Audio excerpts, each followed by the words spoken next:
আজি ঝুনুকা গানটো লৈ আৰু এটা পোষ্ট চালো। মহাশয় বা মহাশয়া পোষ্টটো কৰিবলৈ ইমান ভয় খাইছে, নিজৰ আইডেন্টিটি বা প্ৰফাইল হাইড কৰি থৈছে। আমি যদি কোনো ধৰণৰ অন্যায় কৰা নাই, ভয় কিয় খাম? আইডেন্টিটি লুকুৱাই ৰাখি পোষ্ট কৰা মানুহজন বা মানুহজনী কোৱা মতে মই হেনো লোকগীতক অপমান কৰিছো, ঝুনুকা নামৰ লোকগীতটো বিকৃতকৰণভাৱে উপস্থাপন কৰিছো।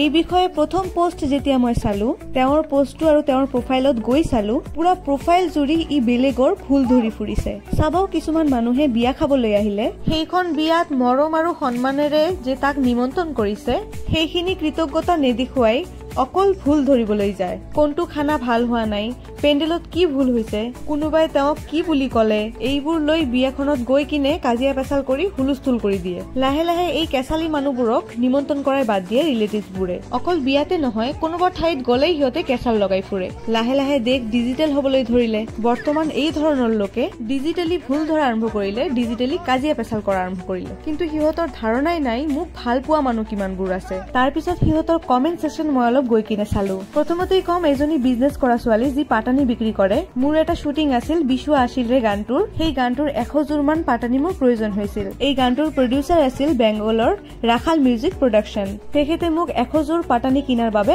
আগধন দিয়ে। আগে পিছে যিহেতু মই বহুত পাটানি কিনিছো, কোনখন পাটানিৰ কেনেকুৱা দাম মই জ্ঞাত।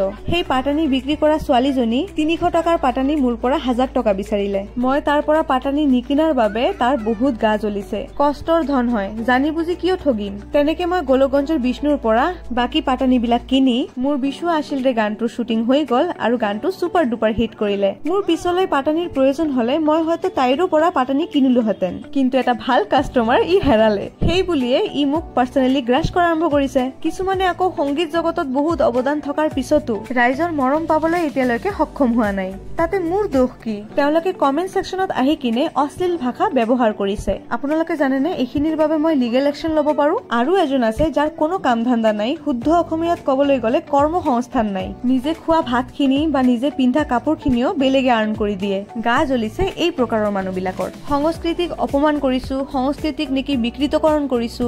এওঁলোকৰ চাগে সংস্কৃতি লৈ বহুত অৱদান আছে। মই আজিৰ যুগৰ ছোৱালী হৈ কিনে লোকগীত লৈ যে চৰ্চা কৰি আছো, এই চকু চৰহা কেটেগৰীৰ লোকসকলৰ ভিতৰত এইখিনি কৃতজ্ঞতা মই দেখা নাপালো। আকৌ কিছুমান লোকে যিহতে মোৰ গান শুনি কিনে বহুত ভাল পায়, যিহতে মোৰ শুভাকাংক্ষী, এইবোৰ পোষ্ট চাই কিনে সিহঁতৰো প্ৰশ্ন জাগিছে মই গানটো এনেকে ইউনিক ভাৱে উপস্থাপন কিয় কৰিলো। সংস্কৃতি পৰিৱৰ্তনশীল, বহুত বস্তু আমি নতুনকে দেখা পাওঁ। শিল্পীৰ শিল্পকলা তেওঁৰ নিজস্ব ধাৰা তৈৰি কৰে। যেনেকুৱা কবলৈ গলে কামৰূপীয়া লোকগীতৰ লোকগীত, গোৱালপাৰীয়া লোকগীতৰ লোকগীত, কিন্তু দুয়োটাৰ ধাৰা, দুয়োটাৰ জোন বেলেগ বেলেগ। মান্নাদে সৃষ্টি কৰা গীত আৰু ভূপেন হাজৰিকাই সৃষ্টি কৰা গীতৰ শৈলী বেলেগ বেলেগ। ঠিক তেনেদৰে লোকগীত গোৱা বাকী শিল্পীৰ সংগীতৰ শৈলী আৰু মোৰ সংগীতৰ শৈলী বেলেগ হবই, কাৰণ সকলৰ ষ্ট্ৰাগল বেলেগ বেলেগ, টেষ্ট বেলেগ বেলেগ। মোৰ ধাৰা, মোৰ শৈলী, মোৰ টেষ্টৰ গীত বিলাক শুনিবলৈ অডিয়েন্স আছে।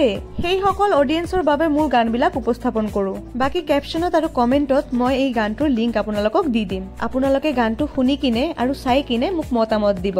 আপোনালোকে যিহেতু সচৰাচৰ মোৰ গান শুনি আহিছে, আপোনালোকৰ মতামত মোৰ বাবে বহুত মূল্যৱান। তো গাইজ, ভিডিঅ'টো আপোনালোকৰ কেনেকুৱা লাগিল কমেন্ট ছেকশ্যনত জনাবলৈ নাপাহৰিব। মই আকৌ আহিম নতুন নতুন ভিডিঅ' লৈ আপোনালোকৰ আগত। তেতিয়ালৈকে আপোনালোকে বহুত ভাল থাকিব আৰু মোক এনেই মৰম দি থাকিব। তো guys, till then take care, bye বাই।